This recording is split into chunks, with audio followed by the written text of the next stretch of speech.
Sheila Stewart.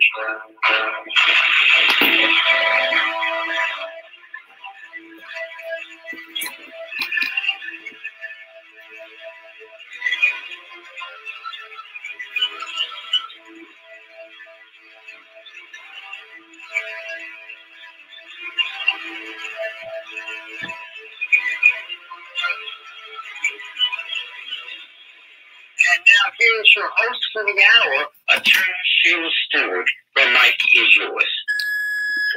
Now. Thank you so much, Donnie. And thank you so much, Daryl. It's a pleasure to be here with you guys on this beautiful afternoon. We want to give a shout out to Daryl Breath all the way in Boston, Massachusetts, and Minister Donnie Savage. We thank you for this opportunity. We are broadcasting live on Sea Joy Network, Live 365, Facebook, and YouTube. You can subscribe to our YouTube channel under Legal Views with Attorney Sheila R. Stewart. And we have an awesome guest with us in the studio on this evening. We have Attorney Barbara J. McKinney, all the way from San Diego, California. And we're going to have just a nice discussion about a very serious issue.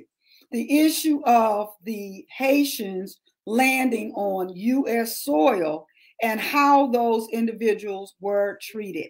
And we want to look at, if you have loved ones, friends, or if you're married and you have an individual that needs immigration services, how can you get those services? And what can you do under the Biden administration to get the help that you need? And we're just going to give you some clarity on these issues and how to resolve any potential problems that you may have. Attorney Barbara J. McKinney is a practicing attorney out of Texas and California. She practiced immigration law in California, and she did a variety of services, legal services in the state of Texas. Very experienced person. She also served previously as a judge and just have done a phenomenal job in the legal field. And she is going to be our expert on today to give us some information on this immigration issue. How are you on this evening, Attorney McKinney? I'm very good. Thank you. It's a beautiful day here in San Diego as well. Good, good, good. Are you ready to tackle this subject matter? I'm going to do the best I can. Well, you have a lot of experience in this issue. As you know, we had approximately 15,000 Haitians that ended up in Texas, at the Texas border, trying to enter into the United States of America. And they were met with great and severe hostility.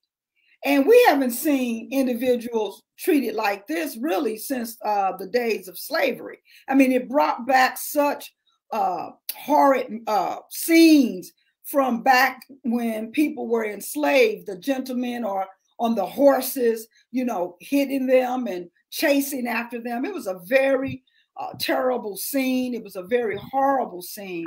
And then the conditions that those individuals were living in under that bridge was a very horrible situation. And many people will want to know, where did they come from? How did they end up under the bridge? We're glad that they're gone at this time. They have been dispersed in different areas, and we're going to give you the stats on basically where they are now and those that are still remaining in the United States. But many people would like to know, how did they end up under that bridge? What happened that caused these Haitian people to start migrating in the way that they did? A couple of things occurred just to set the framework for our discussion. There was an earthquake in Haiti that displaced many people, millions of people, the earthquake. And many of those individuals did not have places to live, and they didn't have money. And the Olympics came about. And when the Olympics opened their doors to the Haitians for them to come and work during the Olympics, many of them moved into the Brazil area for the Olympics. When the Olympics and so forth was over, many of those individuals, or most of those individuals, were pushed out. They did not want to return back to Haiti due to the fact that the president of Haiti had been assassinated, and the country was in total uproar, and they had another earthquake and storms. So the country was not in the best conditions to live in. So the people began migrating, and then they end up in Texas through Mexico. I may not have that geographical area right, but they did end up in Texas under the bridge. And so now they're seeking to get into the United States of America. So let's talk about what people can do when they end up on the borders of the U.S. and what remedies and what solutions do they have when they end up in the United States. So just can you tell us, Attorney McKinney, what are the 2 humanitarian protection systems that the U.S. have in place for refugees such as the Haitians? Well, they have asylum, and then they have refugee resettlements.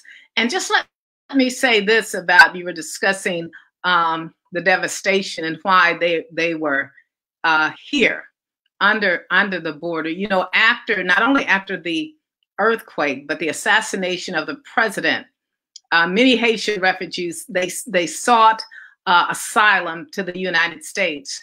And I guess there was more than about 4,500 migrants, that a vast majority of them were Haitians. There were some other people there too, but they were staying in very poor conditions under the bridge. And most of us know that.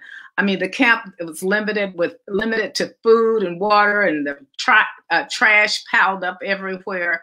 And some refugees have told the reporters that they're not going to return to Haiti. They're afraid to return to Haiti. And many of the people that were there did not come from Haiti. They were Haitians, but they had been, some of them had probably 10 years, had been in other countries, like you were saying, Colombia and Chile and some other places. And they didn't really know a lot about Haiti anymore. And so they did not want to go back to Haiti.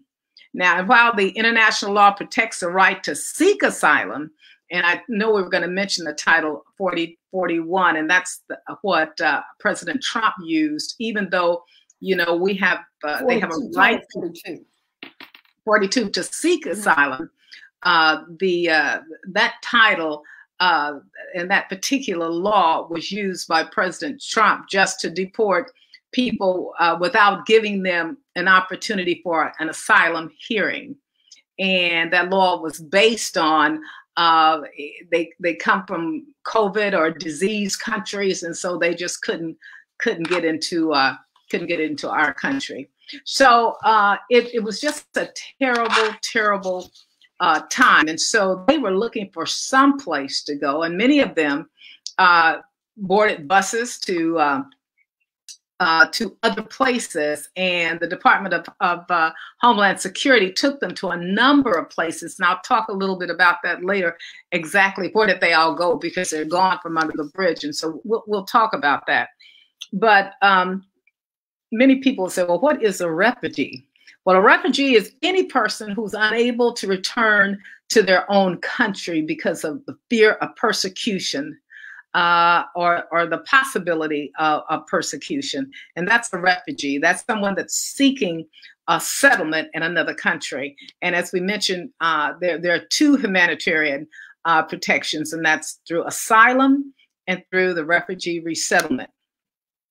And can you tell us a little bit about the different types of asylum? Because it's an affirmative asylum, and then there's a defensive asylum. Can you tell us the distinction between the affirmative and the defensive asylum? I think it's very simple. The affirmative asylum are those people who are physically in the United States for whatever reason. They were not under the Department of Homeland Security, anything like that, but they were just there and they decided that they wanted to seek asylum. The defensive asylum are those who are in the middle of being deported. And they, at that point, said, we're going to request for asylum. That was defensive. Okay, and then a refugee settlement. What can you go into a little more detail regarding how that works? Well, you know, we have done that. We've had refugee settlements for many, many years, and this is where people have settled in the United States and other parts of the country. And as I said, for fear of being persecuted in their own countries, who is protected by the refugee resettlement system are those people, those who just for humanitarian reasons really need protection and they fear for their life. And so that's pretty much, and I was going to talk a little bit about the different resettlement areas of other parts of the country as well. Why do you think the Haitians, it was such a horrid sight in terms of how the Haitians were treated versus how so many other people are treated when they come into this country? What do you think provoked that? You know, and it's a terrible thing to say, but I think it was racially motivated. I think when it comes to people of color, we're treated differently than other people who are coming for protection in the United States.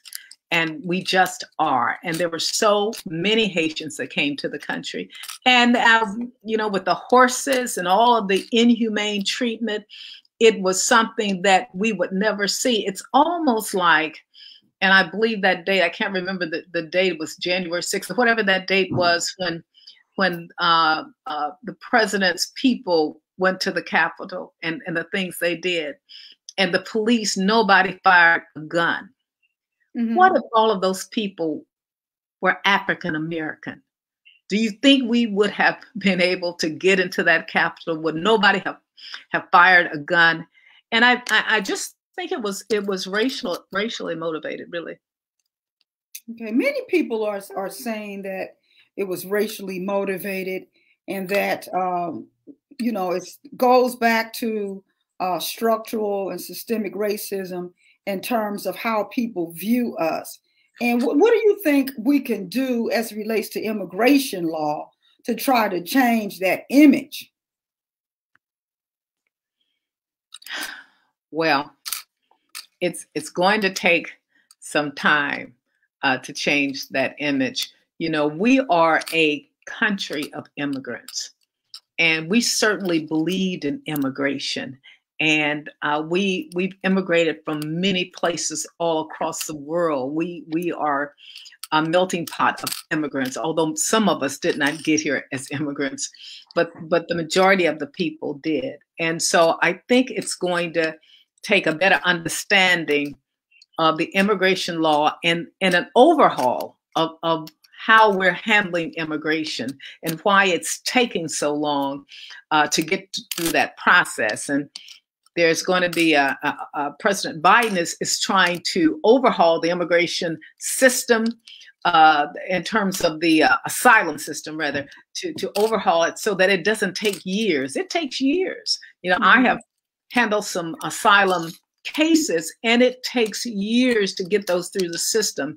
But he's got a program, and I'll talk about it a little later, how to shorten that time. Okay, great. Can you describe for me, how would you describe the people that's waiting at the U.S. borders to enter into the country? So those, let's say, that's in Mexico, or people that are waiting to enter in. How would you describe those individuals? Well, those are asylum seekers. Those are asylum seekers. Asylum seekers are those who, and the difference between a refugee and an asylum seeker, for the most part, is just location. And normally, asylum seekers are those who are actually in the United States or at our border or the Mexican border. These are asylum seekers. Refugees are normally outside of the United States. Okay, good, very good. I like that distinction because I want those because I got a call maybe about 3 weeks ago from an individual that was in the Philippines. All the way from the Philippines, I get a phone call. And the individual wanted to bring his wife into the United States because she was sick. She was very, very ill, and she needed, they wanted treatment here in the medical treatment here in the States. So we're trying to get back into the United States, and we were trying to get the paperwork together for them to move to relocate here to the United States under this medical emergency. So many people are married to individuals that are from different countries. Children have been born here. People want to bring their loved ones over that are from different countries and so forth. So I just want people to get a really good understanding. And I think you've done a great job of just kind of laying out who are the asylum seekers and why we can, how these individuals can get into the United States when they're having these problems. Because places like Haiti, it is in total disarray right now. And those individuals, or many of those individuals, are trying to come over and they want to stay, but so many of them have been displaced. So can you just tell us a little bit about how to obtain the U.S. citizenship, whether you are an asylum seeker or whether you are a refugee? What does that process look like? Well, you know, if you're a asylum seeker or a refugee, you certainly can obtain what we call a green card. A refugee can apply for a green card 1 year after they arrived in the United States, and an asylee may apply for a green card 1 year also after being granted asylum into the United States. And so you certainly can apply for a green card, and that's your way into citizenship here. Okay. And how much does that cost? So if a person is trying to get a green card, what's the average cost for something like that? You know, what does a person charge an attorney in your opinion? I mean, lawyers charge different things, and depending on the area you're living in, they charge a lot more for a green card, because that's basically an application for a green card. Some people charge $10,000, some charge $5,000, depending where you're located. I know in Los Angeles, I think the going rate is much higher, but people charge a lot for that, and certainly people are willing to pay it. It's a good area of practice. You do a couple of green cards a month at $10,000. That's not a bad day. So the U.S. is accepting less and less refugees. In the last few years, you know, obviously the Trump administration is accepting less refugees, and surprisingly, Biden is not accepting a lot either.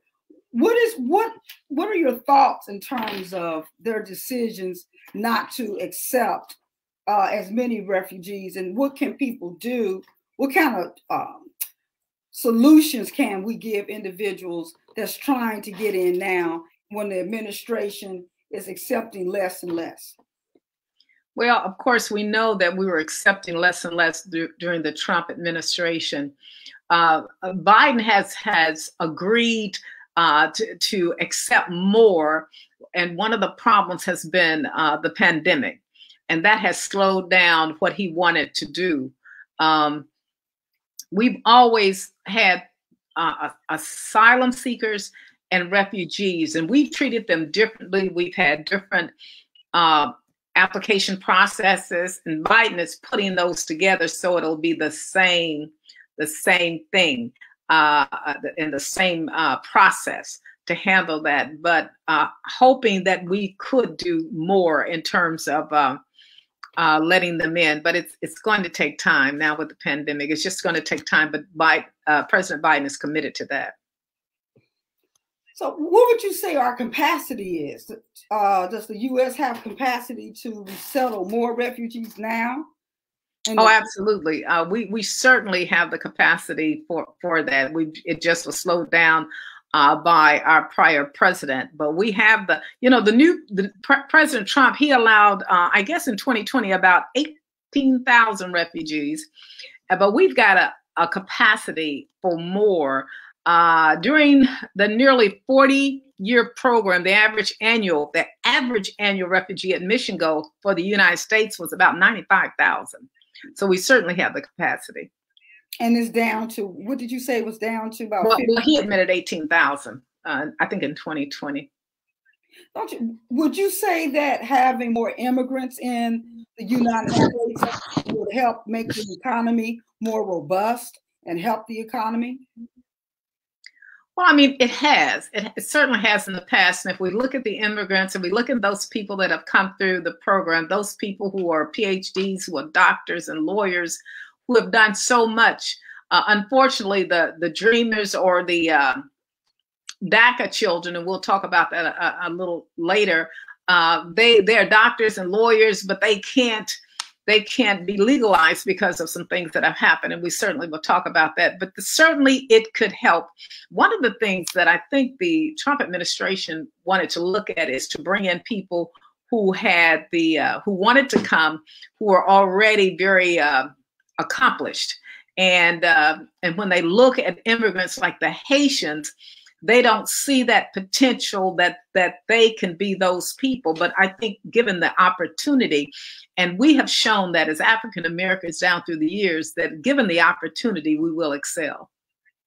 Very good, very good. I wanted to get your thoughts on how those Haitian individuals were treated, and what type of opportunities do you think that they can contribute to in the U.S. if they have, let's say they have a lower skill set?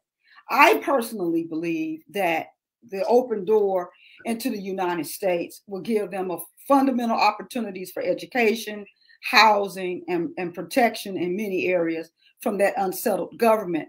Do you think that when individuals are seeking to come into the country and they're not seeking to come in as a doctor or a chemist or a biology person that's going to study science and try to develop cures, do you think that is one of the reasons that many of them are shunned or rejected?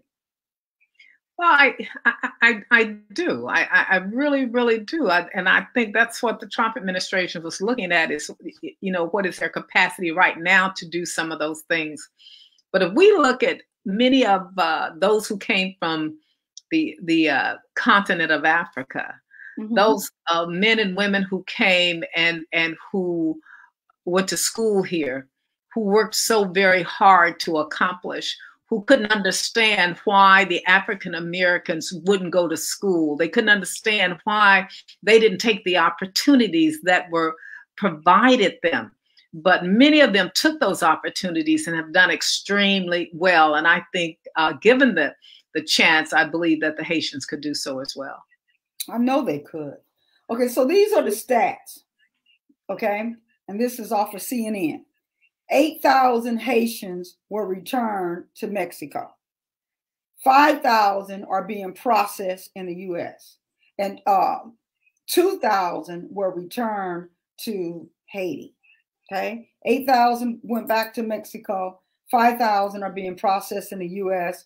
and 2,000 were returned to Haiti. So they put the approximately 2,000 individuals on planes, which I would think was very expensive, and sent those individuals back to Haiti. What happens? And I know you're not an expert in our Haiti government, but in your opinion, when individuals are sent back under those terms, what happens to those individuals when they get back to that country? Well, one of the things I heard, and I read this, that the government says that they're going to do everything they can to try to take care of those people that come back. But many of the Haitians are so afraid, as soon as they got back, one of the things that was discussed is that many of them took off again. They just took off. They said, we can't stay. So the government is saying that they will do everything they can to put them into some kind of situation where they can live and have food and shelter and that sort of thing. But many do not want to stay because the conditions are so dire. And so the 5,000 Haitians that are being processed in the U.S., how are they being processed? Are they being processed with green cards, or are they being provided with jobs and housing? And so how are they being processed here?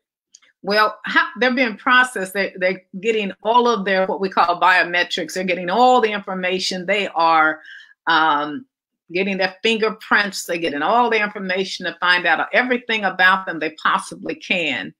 And then they're being distributed throughout the United States in the various cities. They're giving them court appointments to appear. And many people say, well, they're going to give them those court appointments to appear, but they won't show.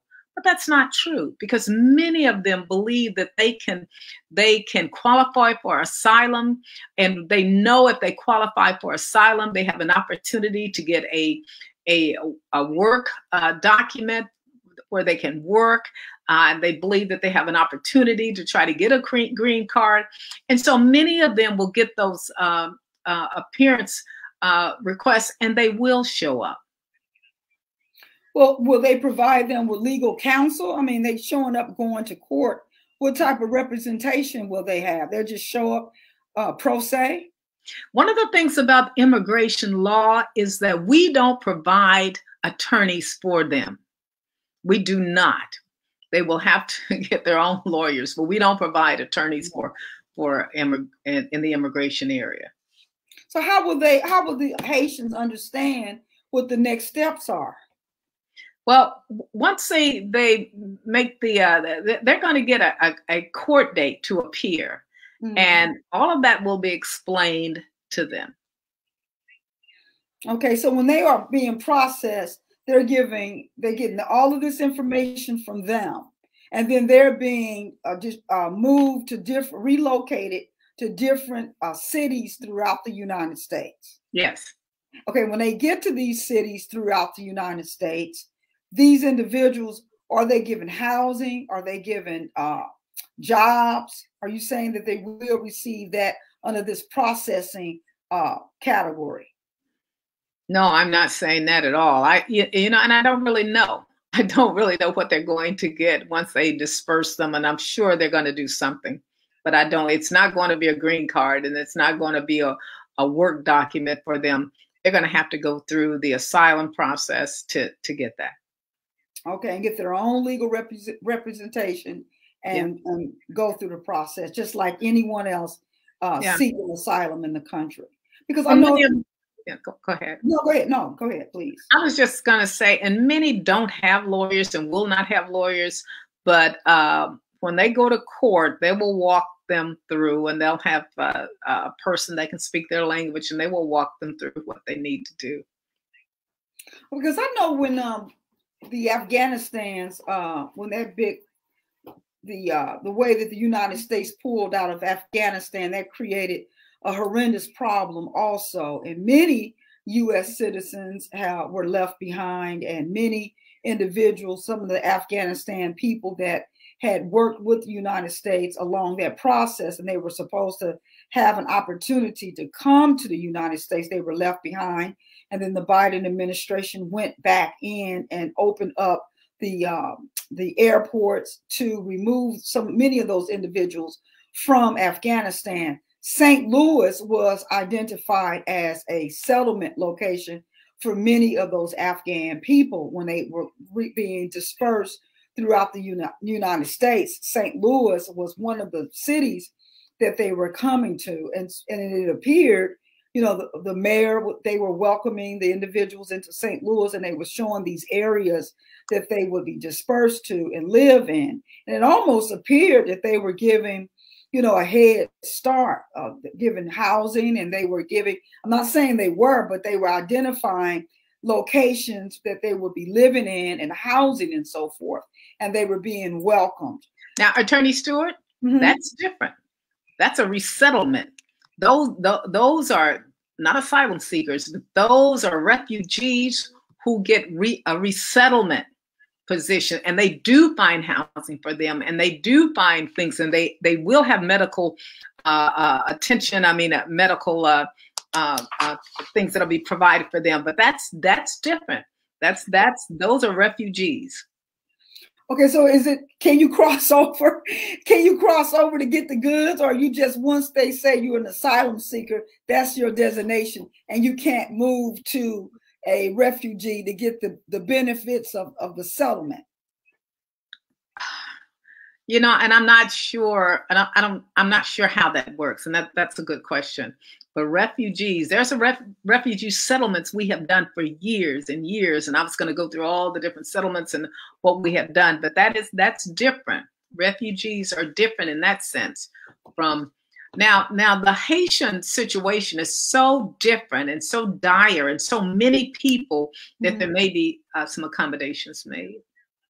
Okay, because it looked like, you know, the way many of them entered into Texas, it appeared that so many of them could be classified as refugees. I understand what you're saying, but the conditions under which they left their country and, you know, stuck there right between Mexico and the United States, it appeared that some of them could have been classified as refugees, so that when the opportunities and the benefits were made available for settlements and housing and, you know, job opportunities, that many of them could have received those benefits versus just being sent somewhere with no money, no opportunities.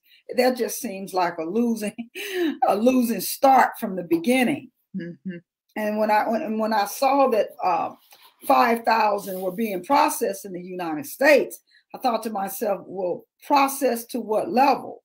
Processed to a level of achievement and success, or processed just to send them right back out the door in 8 months or so? Will it be difficult to get them back out the door if they don't show up in court and do what they're asked to do? Will ICE come and look for them and remove them, or will they get continuations in court until they can get legal representation? Oh yeah, they certainly can request continues for that reason. But in a situation like this, and certainly ICE does come to look for people, but many times they can't find them. They can't find them. If somebody chooses not to appear, they, you know, and I don't know if they'll spend a lot of time doing that, looking for an asylum seeker because he didn't or she did not appear in court.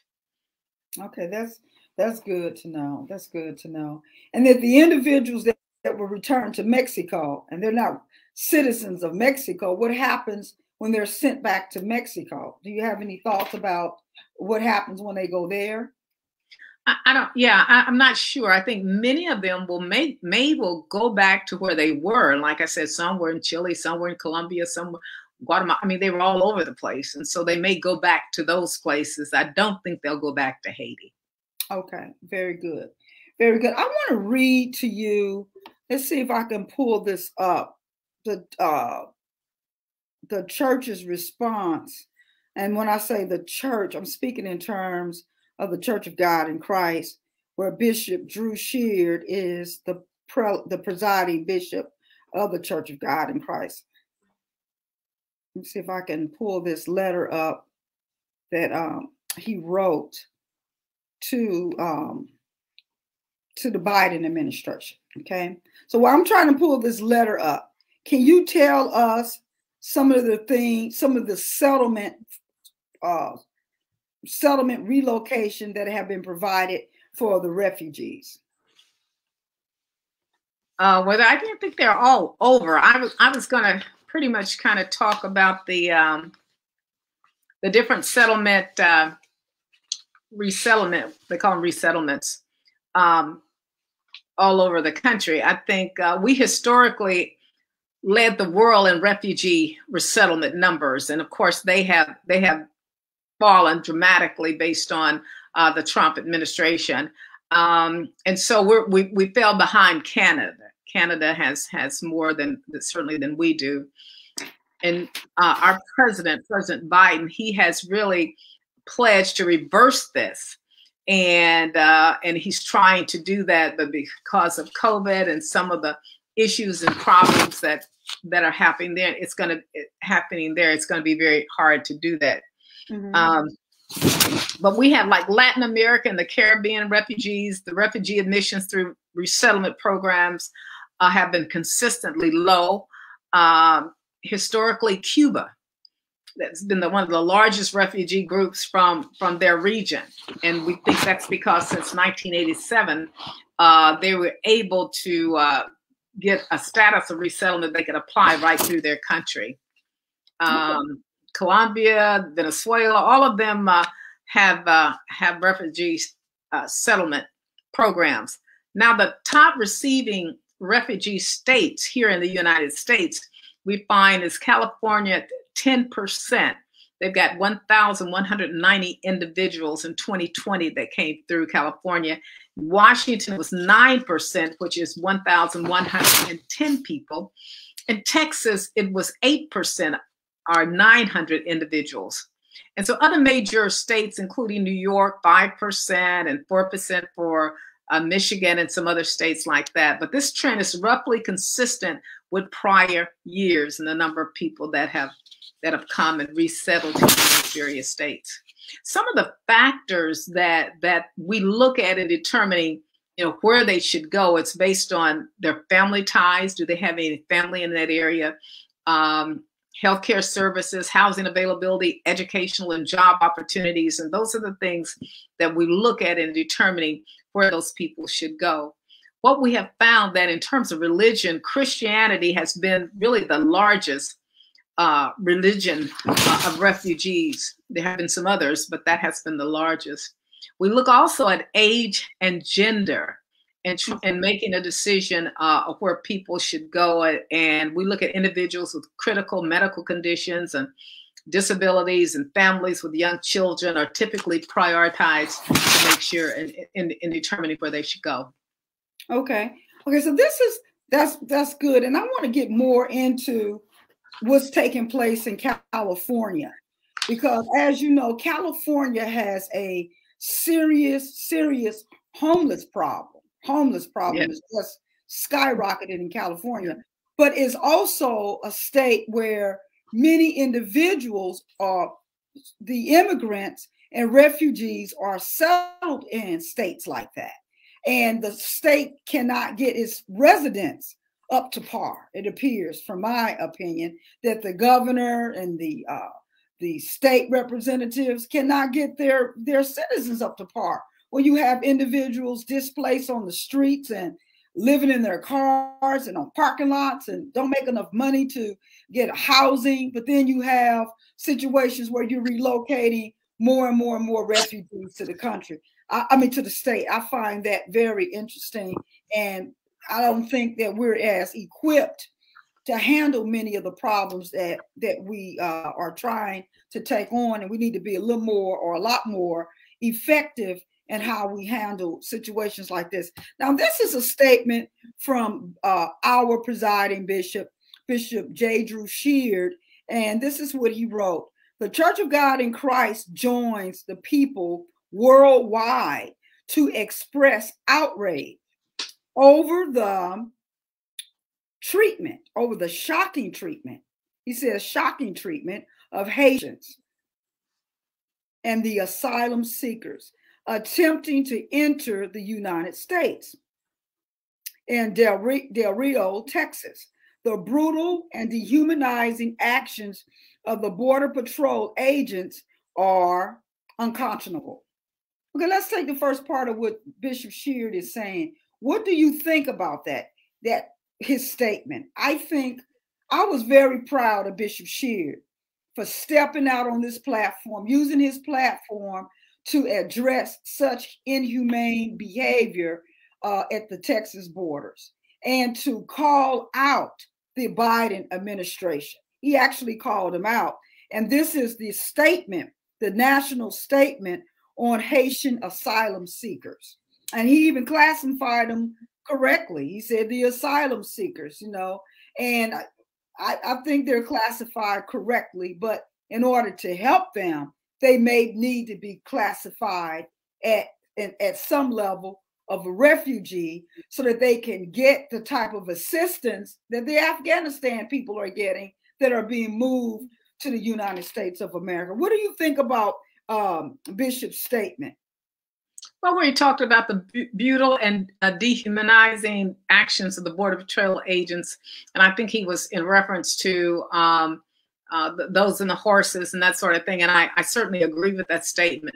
I agree with you. I think as the presiding bishop, who is the head of our 6 million member church, we certainly have got to have a statement about the kind of things that happen in our country that affect people of color, not only people of everybody, but certainly people of color. And so it was very important, I think, for him to come out with the statement.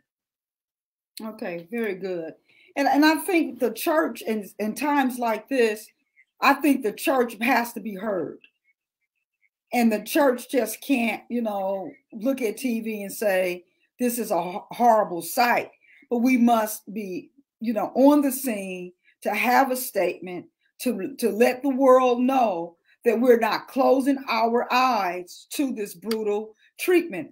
I think lots of times, and I don't mean any harm, that the church do not get involved and say it enough about what's going on in the world. And not only that, we don't even seem to be engaged. We don't seem to understand what's going on.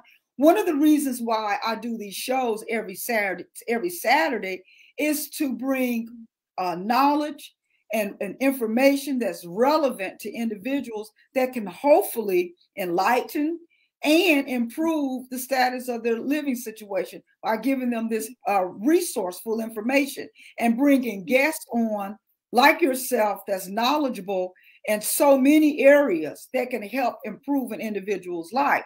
They are getting a free consultation on the steps for immigration law, and they don't have to pay for it. And this somebody knows somebody from Texas, from California, or Florida that will see this, and they will know that, hey, I know someone that's in a situation that needs a green card, that needs some information on how to get a job and how to go to work or work visa. And can you give them your information on how they can contact you if they have a case, if they have a question, if they would like to hire your services in California, Texas, or Florida? Because the great thing about immigration law is federal law, and you can do it all over the United States of America. You can do it from all over the United States. And go ahead. I think I wanted to say, I want to go back to the Church of God in Christ. One of the things that people don't realize, we do more than what people see. We have been in Haiti for 60 or 70 years. We have been there with an orphanage where we have raised children. We have a medical clinic there. We have a wonderful jurisdictional facility that's there. I was in Haiti about 5 years ago, along with my husband, after one of the earthquakes, and that destroyed our orphanage and our medical facility. And so we had rebuilt the orphanage and the medical facility and a wonderful jurisdictional facility. And my husband, along with Bishop Blake, was there to dedicate those new facilities. But we have been there. We have such a history in Haiti with the women's department of our international church, who have been there and have worked in Haiti for years and years.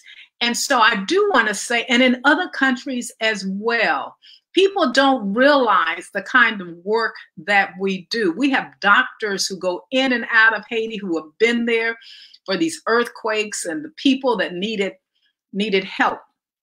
We've had jurisdictions who took groups of people to go over to help build things in Haiti.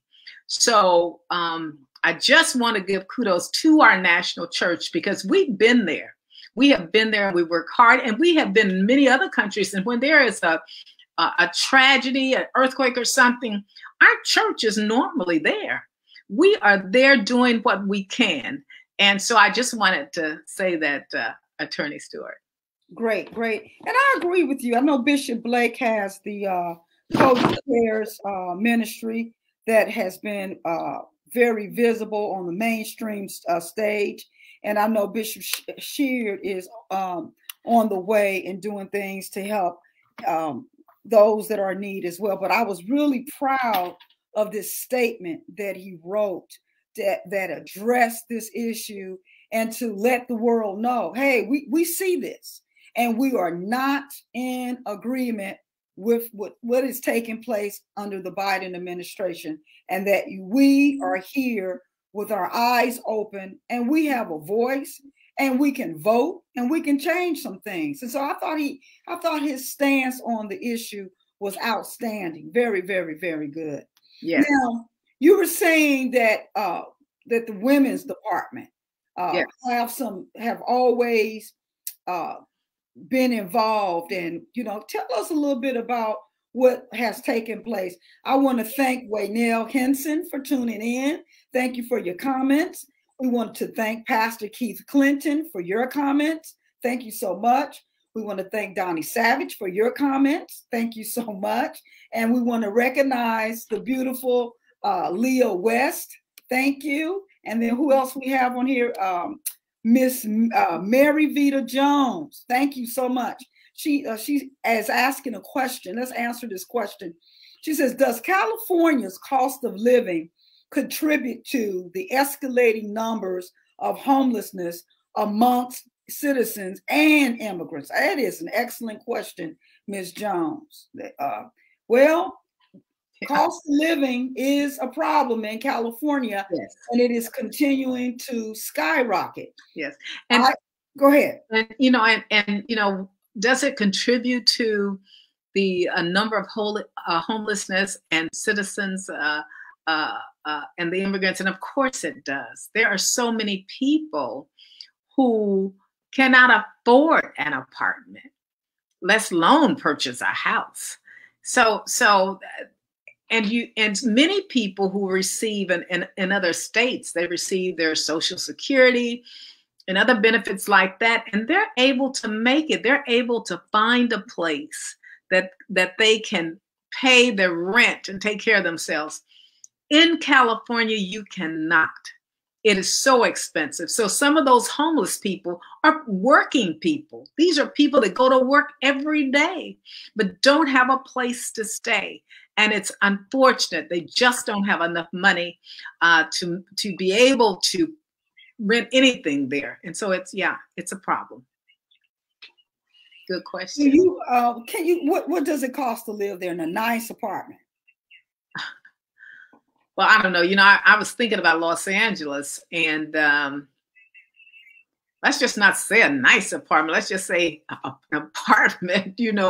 I think it's high. I'm not really sure what the amount would be, but probably, I don't know, $800 or $900 a month.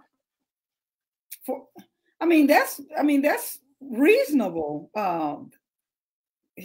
But some people, they have Social Security of $800 or $900 a month.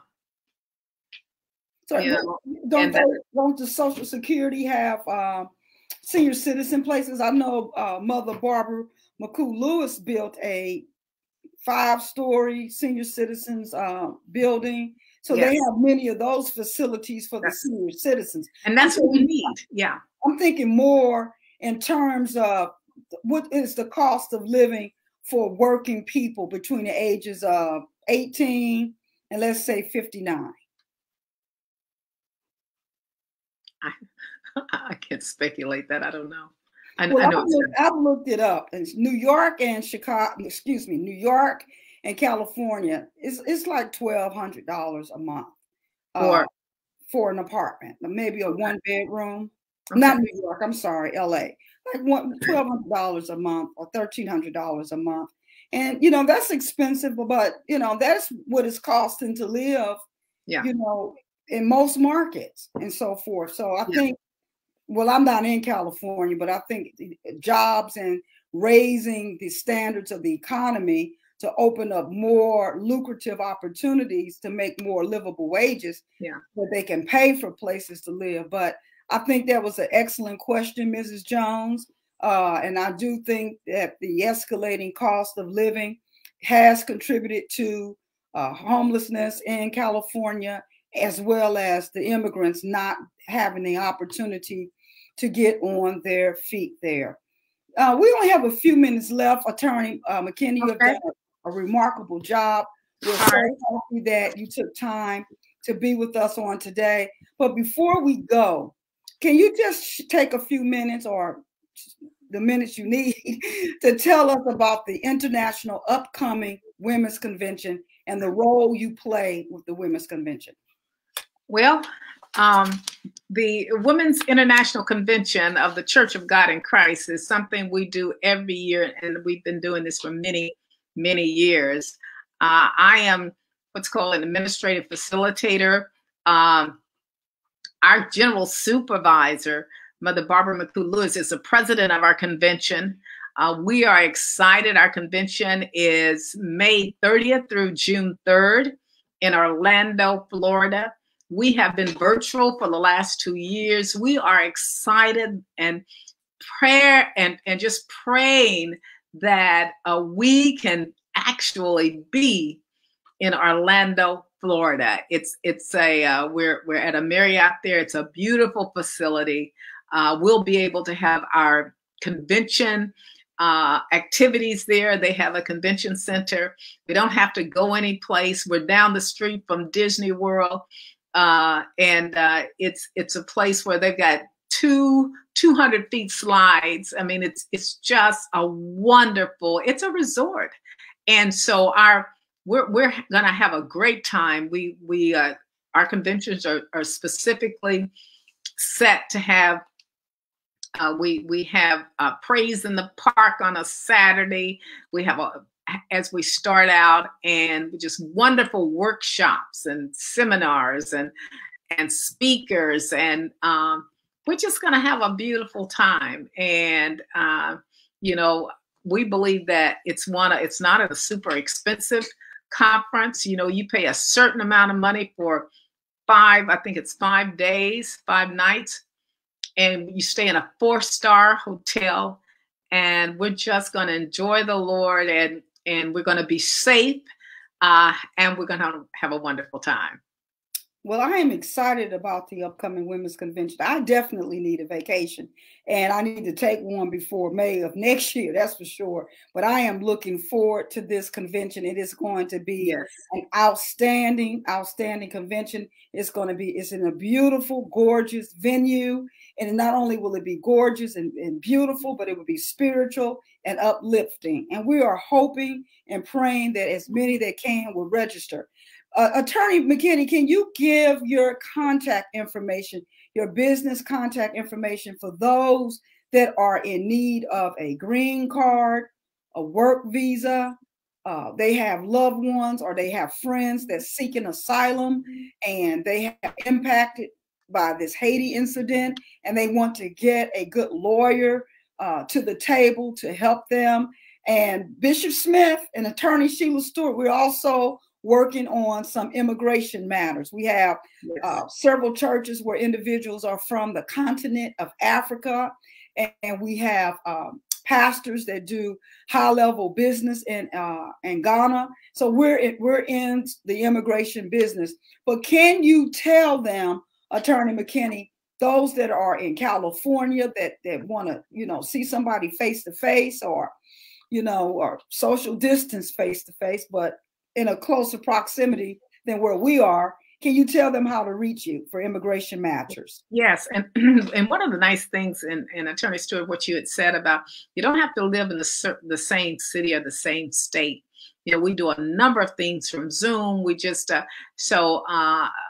because it is federal, and we can do work all over the country. My phone number is area code 561-236-2827.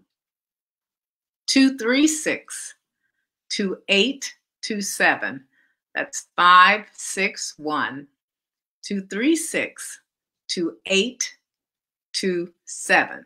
And that's Barbara McKinney.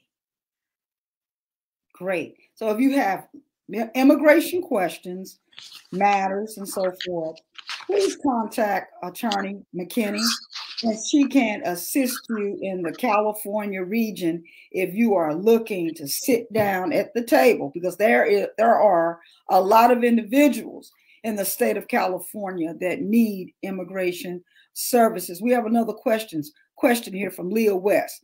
Homes here in St. Louis listed for $100,000.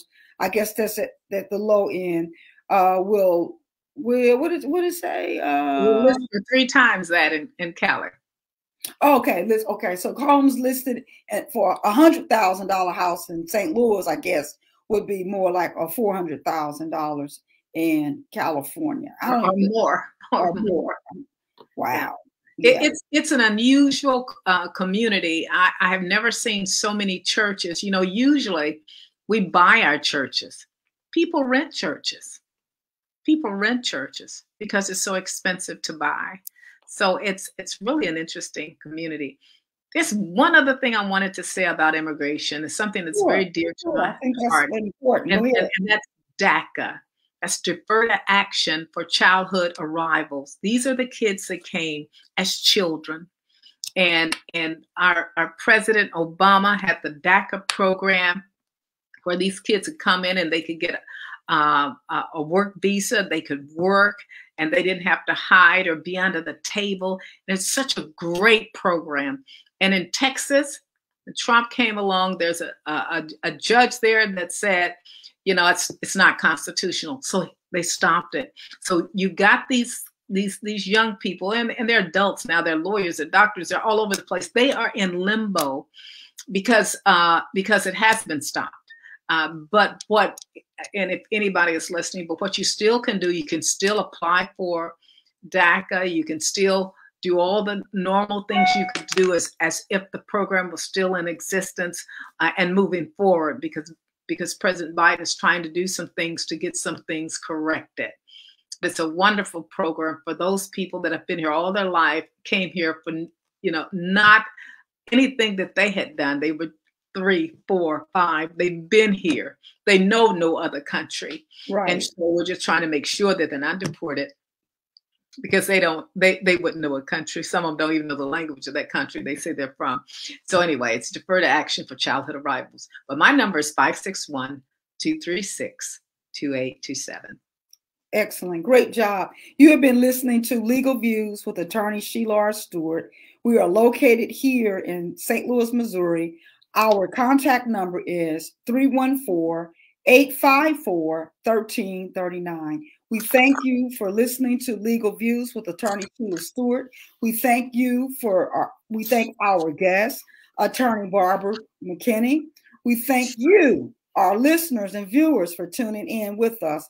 Please subscribe to our Legal Views channel, like this video, and if you know someone that is in need of immigration services, we are here to meet your legal needs. Thank you, and we look forward to seeing you in the near future. Have a good evening. Don't leave, Attorney McKinney. Thank you so much. And the mic is back in the hands of Donnie Savage and Daryl Brett from Boston, Massachusetts. I want to thank C. Joy for this opportunity. Have a great evening. Bye-bye.